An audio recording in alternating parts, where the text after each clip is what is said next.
জনাব আনিস আলমগীর, আপনাকে স্বাগত জানাচ্ছি। জনাব আনিস ধন্যবাদ আলমগীর, আপনাকে। হ্যাঁ জনাব আনিস আলমগীর, আমরা কয়েকটা বিষয় নিয়ে কথা বলতে চাই। এই বিষয়গুলো এই মুহূর্তে বেশ আলোচিত হচ্ছে। প্রথমে একটা ছোট বিষয়, সেটা হলো যে টকশোর জগতে মোটামুটি পরিচিত মুখ এবং অধ্যাপক ডক্টর নাজমুল হাসান কলিমুল্লাহ, উনি আবার লেফটেন্যান্ট কর্নেল বটে। তো ওনাকে আজকে গ্রেপ্তার করা হয়েছে। উনি একসময় বেগম রোকেয়া বিশ্ববিদ্যালয়ের ভাইস চ্যান্সেলর ছিলেন।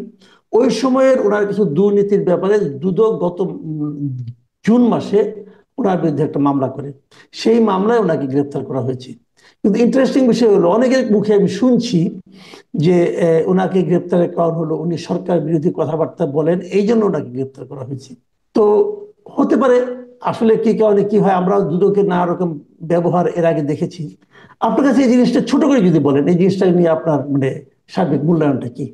না, আপনিও নিশ্চয়ই সকাল থেকে খেয়াল করেছেন, বহু লোক ফেসবুকে আমাকে ট্যাগ করছে, কমেন্ট করছে, যে মাসুদ কামাল, এরপর কে, আনিস আলমগীর, মাসুদ কামাল, অমুক অমুক, পান্না, এরকম অনেকগুলো, আমার অন্তত 10টা লোক আমাকে ট্যাগ করছে। সো আমি সকাল থেকে আসলে খুবই বিব্রত। অনেকে নিউজটা পাঠাচ্ছে আমাকে। ঠিক এখন যে আপনার সাথে কথা বলছি, এখনো একজনে চিটং থেকে একজনে বলছে, ভাই আপনার জন্য চিন্তিত, একটু সাবধানে থাকেন। আপনার সাথে যখন কথা বলছি তখন তার হোয়াটসঅ্যাপ মেসেজ। তো এইটাই সারাদিন চলতেছিল আমার সঙ্গে, যে আহ, কাল রাতে এবং দিনে এইটা এই জন্য হচ্ছে যে আহ, মানে আমি কি বলবো, ডক্টর ইউনূস আমাদেরকে কথা বলার স্বাধীনতা দিয়েছেন, এটাতে আমি মিথ্যা কথা বলবো না, যে এই স্বাধীনতা আছে। কিন্তু বাস্তবতা হচ্ছে যে আমাদের মধ্যে এটা ভয় ঢুকিয়ে দিয়েছে মব। উনি আমাকে স্বাধীনতা দিয়েছেন, আবার মব লাগিয়ে দিয়েছেন আমি কিভাবে বলবো, এই জন্য যে কারণ এগুলোকে তুমি শায়েস্তা করছেন না। ইভেন আমি আশ্চর্য হচ্ছি, উনাকেও গালাগালি করে যারা লিখছে, একজন আমি নিউ ইয়র্ক থেকে, উনাকে গালাগালি করছে, আবার আমাকে বলতেছে আনিস আলমগীর কিভাবে বেঁচে আছে কিভাবে, এটাতে বিস্মিত হচ্ছে। মানে আমাকে হত্যা করাটা টার্গেট। তো হুম। ডক্টর ইউনূসকে গালি দিচ্ছে, আমাকে গালি দিচ্ছে, যাকে যখন ইচ্ছা গালি দেওয়া যাচ্ছে, পলাতক ইউটিউবাররা। তো এরা যদি এভাবে গালি দিতে পারে, দেশের মধ্যে যদি কথা বলার জন্য এই যে আজকে যে ঘটনাটা ঘটলো, যে আপনার গত রাতে যেটা আর কি, যে আহ, এই গাজীপুরে যে একজন জি। সাংবাদিক, তুহিন নামে একজন সাংবাদিক, একটা পত্রিকার রিপোর্টার, সে ওইখানকার হুম। বোধহয় ঢাকায় স্টাফ রিপোর্টার, হুম। এই পত্রিকা দৈনিক প্রতিদিনের কাগজ এবং গাজীপুরের রিপোর্টার হিসেবে কাজ করতো, তাকে প্রকাশ্যে অস্ত্র দিয়ে ধাওয়া করে কুপিয়ে হত্যা করছে। চিন্তা করে দেখেন, কুপিয়ে হত্যা করছে এই দেশের মধ্যে, এবং প্রকাশ্যে অনেক লোক দেখছে, তারা কিছু করছে না। তাহলে রাইট। সমাজ কোন জায়গায় গেছে? সমাজের আর কত পতন হলে বলবো যে আমরা আইন শৃঙ্খলা পরিস্থিতি খারাপ না? মানে আর মানে মানে এর এর থেকে কত খারাপ হলে সরকার নিজে স্বীকার করবে যে আইন শৃঙ্খলা পরিস্থিতি খারাপ না? কারণ মানুষ একজন সাংবাদিককে কুপিয়ে হত্যা করছে, এবং অভিযোগ কি, সে এবং নাকি প্রকাশ্যে। প্রকাশ্যে, প্রকাশ্যে। এবং ওখানে লোকজন দেখছে দাঁড়িয়ে, তারাও কিছু করতে পারছে না। তো এই যে বিষয়টা, কলিমুল্লাহকে গ্রেপ্তার, এই যে লোকগুলো এইভাবে যে সাংবাদিকদের নির্যাতন, কথা বলার যে একটা ভয়, সবগুলো মিলিয়ে উনি যে ডক্টর ইউনূস যে বলছেন যে আপনারা কথা বলতে পারেন, সেটা আসলে বাস্তবে রূপ নিচ্ছে না। বাস্তবে আমি কথা বলছি, আপনি কথা বলছেন, আমরা কয়েকজন কথা বলছি, কিন্তু মানুষের ভয় তো কাটছে না। মানুষ তো মনে করছে যে এই এই কথা বলার জন্য এদেরকে গ্রেপ্তার করা হচ্ছে, এবং কথা বলার জন্য কলিমুল্লাহকে গ্রেপ্তার করছে। এবং এটার একটা কারণও হতে পারে, কলিমুল্লাহর বিরুদ্ধে অভিযোগ, রাতের ভিসি থাকাকালে উনি অনিয়ম করেছেন, প্রায় 4 কোটি টাকার মতো ওনার আত্মসাতের অভিযোগ। আজকে দেখলাম যে মামলা, ওনাকে একা পরে নিয়ে গেছেন, জেলে দিয়েছেন, সবকিছু আইন মতোই হচ্ছে। কিন্তু কথা হচ্ছে যে এই আমলে তো 400 কোটি টাকা দুর্নীতি বা যেগুলো ছিল, অভিযোগ উঠছিল, তারা কোথায়? দুদক তাদেরকে কি করেছে এই পর্যন্ত? তাদেরকে তো কেউ ধরে নাই। এই যে আসিফ বলে যে উপদেষ্টা আছে, তার 2জন সহযোগীর কথা উঠছিল। তারপরে এই যে বই ছাপাই করতে গিয়ে যে একজন সমন্বয়, তানভীর। হ্যাঁ, তানভীর। সে যে 400 কোটি নাকি আরো কয়শো কোটি টাকা আত্মসাৎ করেছে। তো এদেরকে শুধু বিদেশ যাওয়া বাধা দিয়ে রাখছে, কলিমুল্লাহকেও বিদেশ যাওয়া বাধা দিতেন। তাকে গ্রেপ্তার করলেন কেন? মামলার মতো চলতে দিতেন। এই সমস্ত কারণে পাবলিক বিশ্বাস, আমি ব্যক্তিগতভাবে বিশ্বাস করি যে কলিমুল্লাহর সাহেবকে যে দুর্নীতির মামলায় গ্রেপ্তার করেছে, আপনি কথা বলতে পারছেন, আপনি সমাজে উচ্চ স্তরের লোক, তাই বলে যে আপনাকে মাফ করে দেবে তা না। আপনার বিরুদ্ধে মামলা চলতেই পারে, কিন্তু কলিমুল্লাহকে আপনি ধরে নিয়ে যাবেন আর বাকিদেরকে ছেড়ে দেবেন, তাতে তো সন্দেহ দেখা দেয়। আবার জি রাইট। কে শামীম নাকি একজন আছে, যে শেখ হ্যাঁ, হাসিনার আমলে যত সব টেন্ডারবাজি করতো, এবং আহ, সেই লোকটাকেও দেখলাম ছাড়ে দিয়েছে। ছেড়ে দিছে। তাহলে হ্যাঁ, হ্যাঁ, ছেড়ে দিছে। হ্যাঁ, মামলা আমি দেখেছি, ইয়ে পেয়েছে, জামিন পেয়েছে, কি এরকম একটা নিউজ। তো জি কে শামীমের মতো দুর্নীতিবাজরা বের হয়ে যায়, আর 4 কোটি টাকার দুর্নীতির অভিযোগ যার বিরুদ্ধে আছে তাকে মানে মামলা চলতে না দিয়ে তাকে ডাইরেক্ট বাড়ি থেকে তুলে নিয়ে গ্রেপ্তার করতেছেন। এগুলো তো প্রশ্ন দেখা দেয়, এবং এগুলো এগুলো সরকারের ইমেজটাকে নষ্ট করে দেয়। সরকার যে কথা বলার স্বাধীনতা দিয়েছে বলছে, সেই স্বাধীনতা আসলে মানুষ পায় না। মানুষ মানুষ মনে করে না যে আসলে স্বাধীন।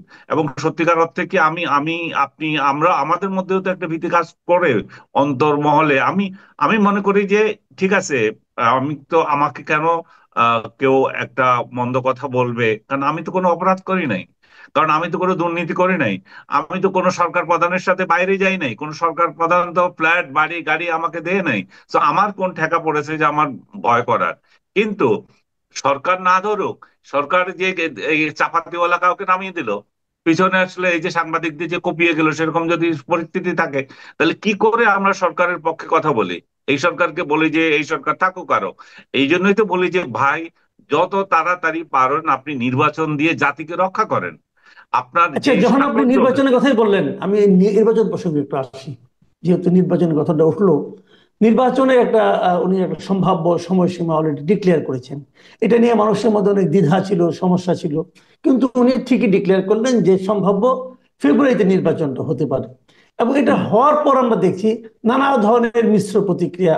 এবং তারপরও কিছু কিছু লোকের মধ্যে দেখছি যে নির্বাচন আদৌ হবে কিনা সে নিয়ে সন্দেহ প্রকাশ করছেন অনেকে। কেন হুম, করছেন আমি বুঝতে পারছি না।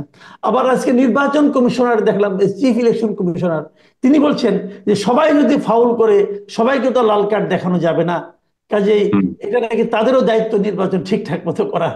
তো এই সব মিলিয়ে নির্বাচনের তারিখটাকে আপনি কিভাবে দেখছেন? এটা কি আপনি কি আশা করেন সে সময় হবে, অথবা হলে কি করতে হবে, কি করণীয়, এগুলো নিয়ে? ভাই, আমি আশা করি না, কিন্তু আমি চাই যে হোক। এত আশা টাশা আর চাইতেছি না, আমি যে ভাই, ইলেকশন দিয়ে আপনি বিদায় নেন, এটাই চাইতেছি। এবং উনি কি করবেন না করবেন এগুলো দেখতেছি না। তুমুল ঝগড়ার মধ্যে, তুমুল মারামারির মধ্যেও আপনি ইলেকশন দেন। বর্ষা, শীত, গ্রীষ্ম কিছু দাঁড়িয়ে না, প্রাকৃতিক দুর্যোগ, সেদিন যদি এই দেশে 100 মিলিমিটার বৃষ্টি হয়, তাও আপনি ইলেকশন দেন। আপনি যান ভাই, এটা হচ্ছে আমার ইয়ে। এখন আপনি ইলেকশনটা, আপনি যদি বলেন যে তাত্ত্বিক অর্থে এখানে বাধা কি, একটা হচ্ছে যে আইন শৃঙ্খলা পরিস্থিতি ভালো নাই। দ্বিতীয় জিনিসটা হচ্ছে এটা ইনক্লুসিভ ইলেকশন হবে কিনা, আওয়ামী লীগ কি ইলেকশনে অংশগ্রহণ করতে পারবে না পারবে না, সরকারের তরফ থেকে এটা স্পষ্ট এখনো বানিয়ে আসে নাই। এটা দেওয়া দরকার। কারণ এই আওয়ামী লীগ এবং তার সহযোগীরা এই ইলেকশনে অংশ নিতে পারবে কিনা সেটা একটা বড় প্রশ্ন। এবং তারা অংশ না নিলে এই ইলেকশনের ভবিষ্যৎ কি হবে? এই নির্বাচন আরেক 18, 14, আহ বিশেষ করে 14 এবং 28, 24-এর মতো আরেকটা পার্সিক্যাল ইলেকশন হয় কিনা, বা একতরফা ইলেকশন হয় কিনা। পার্সিক্যাল ইলেকশন তো 18-তে হয়েছে, বাকি দুটো একতরফা ইলেকশন, এগুলো পার্সিক্যাল, তো সেরকম হয় কিনা মানুষের আশঙ্কা যাবে না। এবং আমরা যে একটা যে আন্দোলন যেটা করেছি, 2024-এর যে আন্দোলন, সেটা কি জন্য হয়েছিল? নির্বাচনের জন্য। সেই নির্বাচন কেমন? সবার অংশগ্রহণপূর্ণ একটা নির্বাচন। সবার অংশগ্রহণপূর্ণ হয়নি বলেই তো আমাদের আপত্তি। তো সেই জায়গায় যদি সবার অংশগ্রহণ ছাড়া আরেকটা নির্বাচন হয়, আওয়ামী লীগ এবং তার সহযোগী যারা ছিল তারা ইলেকশনে যেতে পারবে না, শুধুমাত্র বিএনপি, জামাত এবং এনসিপি, যার এখনো নিবন্ধন হয় নাই, তারাই ইলেকশন করবে, তাহলে মানুষের মধ্যে এটার স্বতঃস্ফূর্ততা কতটুকু থাকবে সেটা নিয়ে প্রশ্ন দেখা দেয়। এবং এটা লেজিটিমেসি নিয়ে পরবর্তী সরকারও এটা ভুগবে। আচ্ছা, একটা বিষয়, এই যে আপনি জানেন যে যেদিন নির্বাচনের ঘোষণা ডক্টর ইউনূস দিলেন, সেই একই দিন তার কিছুক্ষণ আগে, কয়েক ঘন্টা আগে, উনি জুলাই ঘোষণাপত্র পাঠ করেছেন। সব হুম, পলিটিক্যাল পার্টির লিডারদের পাশে নিয়ে উনি, বেশ কিছু দর্শকও ছিল, লোকজনও ছিল, হুম, করেছেন। সেটাতে যে জিনিসটা দৃষ্টিকটুর মতো লেগেছে আমাদের কাছে, যে এনসিপির শীর্ষস্থানীয় নেতা হিসেবে যাদেরকে আমরা চিনি, বা যাদেরকে আমরা এনসিপির মুখ বলতে পারি, ফেস বলতে পারি, সেরকম হাসনাত আব্দুল্লাহ, পাটোয়ারি, তাসনিম জারা, সার্জিস আলম, এরা চলে গেলেন কক্সবাজারে। এবং হুম। এটা নিয়ে বেশ হইচই হলো, নানা রকম গুজবও তৈরি হলো। এবং গুজবে বলা হলো যে ওরা নাকি পিটার হাসের সঙ্গে মিটিং করছেন। পিটার হাসের প্রসঙ্গে আমি পরে আসবো ফিনিশিং এ। এখন এই জায়গাটাতে আসি, এনসিপি যাদেরকে শোকজ করলো, শোকজ ওরা কিন্তু এখনো ওখানে আছে যতটুকু আমি জানি। হাসনাত আব্দুল্লাহ তার জবাব দিলেন, পাটোয়ারি সবাই আল্লাহ তার জবাব দিলেন। হাসনাত আব্দুল্লাহ জবাবটা আমার ইন্টারেস্টিং মনে হয়েছে। উনি বলেছেন যে জুলাই ঘোষণাপত্র পাঠের অনুষ্ঠানে ঐক্যের হুম। পরিবর্তে বিভাজন ও বিভাজন, শহীদ ও আহতদের পরিবর্তে কিছু মুষ্টিমেয় গোষ্ঠীর কথা বা মতামত প্রাধান্য পাওয়ায় সেখানে হুম। উপস্থিত থাকার প্রয়োজন বোধ করেনি উনি। আরেকটা বলেছেন, এটি ছিল একটা অসম্পূর্ণ জুলাই ঘোষণাপত্রের প্রতি আমার নীরব প্রতিবাদ, মানে ওখানে যাওয়াটা। আপনি কিভাবে দেখছেন এটাকে? আমি একটু সিম্পেদাইজ হতে চাই। আপনি যত কথা বলি আমরা, আসনাদ আব্দুল্লাহ, নাহিদ, এরা হচ্ছে এই আন্দোলনের মুখ। তো বড় ধরনের আমরা যদি কাউকে দেখি, এরাই এই সমন্বয়করা এই আন্দোলন করেছে। আমাদের রাজনৈতিক দলগুলো যতই লাফালাফি করুক যে আমরা হেন করেছি তেন করেছি, অবশ্যই করেছেন, আপনাদের অবদান অবশ্যই আছে। কিন্তু যেই কারণ নিয়ে, যে ইস্যুস নিয়ে আন্দোলনটা চূড়ান্ত রূপ নিল, সেখানে সমন্বয়কদের ভূমিকা আছে। ডক্টর ইউনূসের দরকার ছিল সব কয়টা সমন্বয়ক, এখানে তো হাজার হাজার সমন্বয়ক নেই, সব কয়টা সমন্বয়ককে দাওয়াত দেওয়া এবং সেখানে বসানো। নিচে অনেক জায়গা ছিল, সেই জায়গাতে তারা বসতে পারতো, কিংবা মঞ্চের পেছনেও বসতে পারতো। এবং এখানে এমন একটা মঞ্চ করেছেন উনি, আপনি দেখেছেন বৃষ্টি স্নাত এক সন্ধ্যায় উনি একা একা ওখানে বসে আছেন 3-4 জন। আর সামনে ও সারিতে কতগুলো ছাত্র নেতা অমুক তমুক বসছে, কয়েকজন সমন্বয়ক বসছে। আর বহু দূরে বারান্দা ইয়েতে আপনার ঘেরাওর বাইরে গিয়ে এই আম জনতা। এটা কি ধরনের একটা সভা? কিসের ডক্টর ইউনূসের এত কিসের ভয় যে লোকজনকে সামনে নিয়ে সমাবেশ করতে ওনার এত ভয়? এই এই ছেলেগুলো যারা আন্দোলন করেছে তারা তো যেতে পারতো, তারা তো বসতে পারতো। আমার কোনো খায়েশ নাই যে আমার ওইগুলো দেখার জন্য। যে সমস্ত সাংবাদিক গুলোকে উনি ডেকে নিয়েছেন, তাদের হয়তো অনেকের খায়েশ ছিল, কিংবা তিনি তাদেরকে মনে করছেন যে মহা সাংবাদিক, তাদেরকে না নিলে, না ডাকলে বোধহয় অনুষ্ঠান হচ্ছে না। আমি তো সেটা মনে করি না। উনি বিটিভিতে দিয়ে দিচ্ছেন, জাতি দেখতেছে উনি কি বলতেছেন। সেখানে দরকার ছিল এই ছেলেগুলোকে সামনে বসানো। হাসনার, সার্জিস, আরো যারা যারা ওইখানে ইয়েতে ছিল না, আমি মনে করি যে তাদের সত্যি এটা একটা নীরব প্রতিবাদ, তাদের সেখানে ডাকা উচিত ছিল।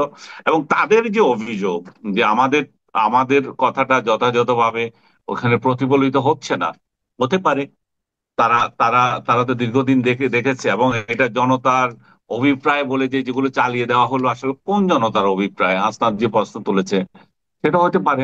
সবচেয়ে বড় যে বিষয়টা আমার মনে হয় যে জুলাই সনদটা আসলে নিয়েই আসল মূল গলদ। সনদটা কি রাষ্ট্রের সিস্টেমের পরিবর্তন, না ভবিষ্যতে তাদের যে নিরাপত্তা এবং বিচারের হাত থেকে তাদেরকে বাঁচার জন্য একটা সাংবিধানিক যে গ্যারান্টি চায় তারা, সেই গ্যারান্টি এখানে দেওয়া হচ্ছে? এখানে দেখেন তাদের মধ্যে একটা ভীতি কিন্তু কাজ করছে। এই সরকার যদি চলে যায়, বিএনপি বা আদার্স যারা যদি ক্ষমতায় আসে, তারা আসলে কতটা ট্রিটমেন্ট পাবে।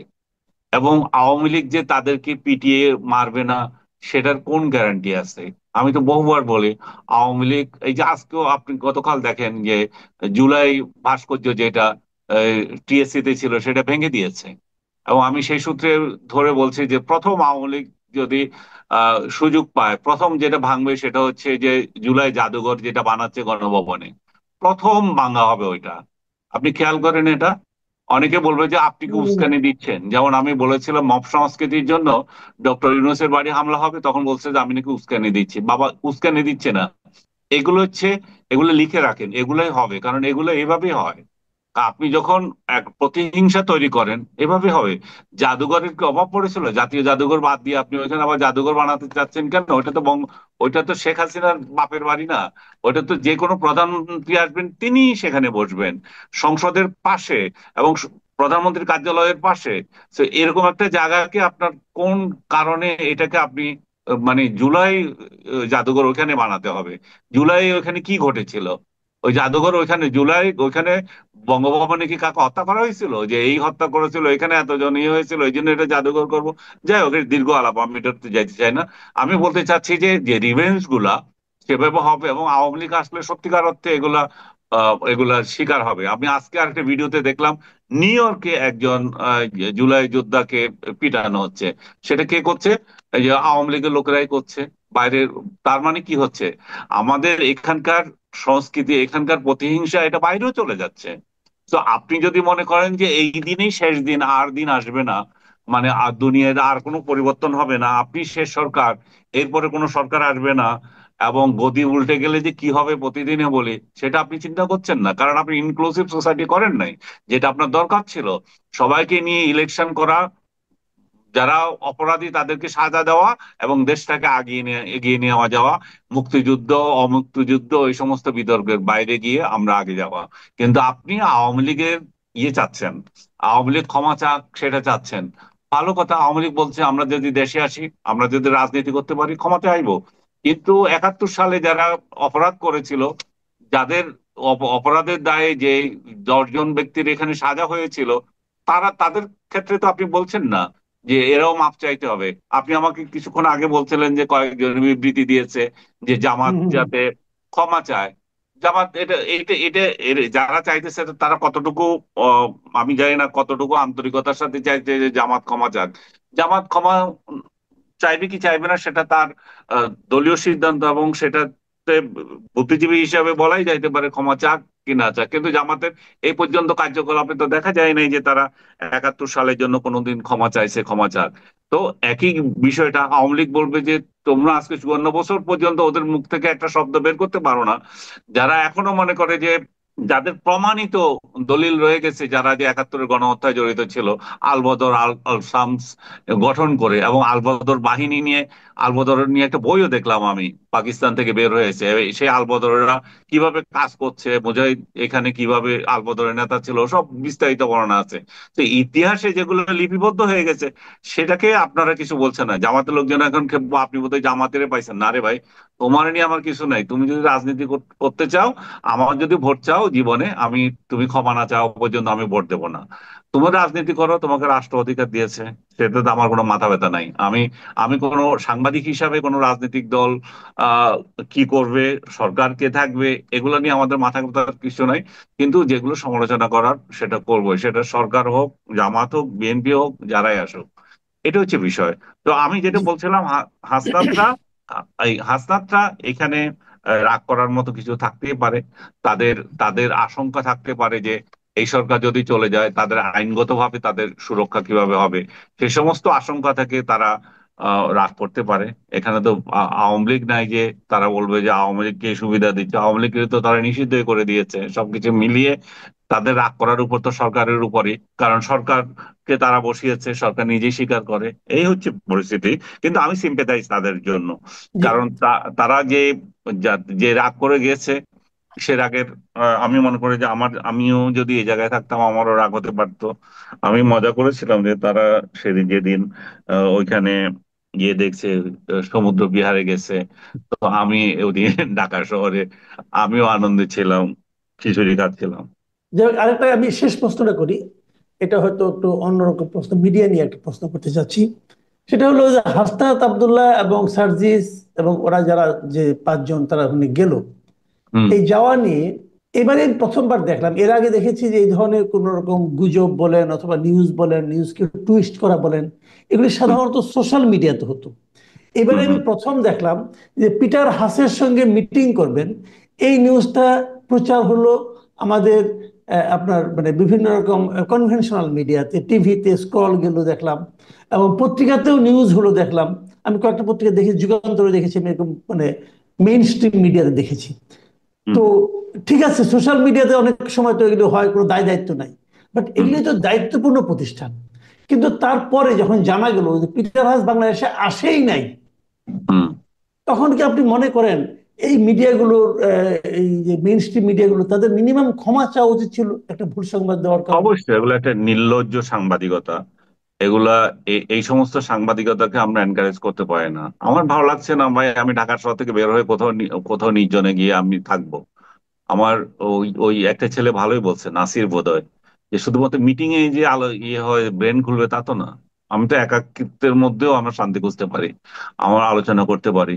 তো তারা যদি কোথাও বেড়াতে যায়, বেড়াতে গেছে, এটা নিয়ে তো হইচই করা, পিটার হাস খোঁজা। আমি আজকেও দেখেছি একজন লিখছে যে পিটার হাসের সাথে তার বৈঠক হয়েছে। এই একটা সাংবাদিক, এত নির্লজ্জ! এগুলো কিসের উপর সাংবাদিকতা করে আমি জানি না। এগুলো ওই যে বাইরে ইউটিউবার, গুজব বা ইউটিউবারদের মতো এগুলো বানায়। তো এদের এদের এদের এদের এই নির্লজ্জতার জন্য এদের সাজা, সাজা আমি বলবো না, এদের ক্ষমা চাওয়া উচিত এই ছেলেগুলোর কাছে। আমার ব্যক্তিগত অধিকার, আমি কোথায় যাব না যাব। আমি যদি পিটার হাসের সাথে বৈঠক করে থাকি তো দেখো তাহলে সেই বৈঠক।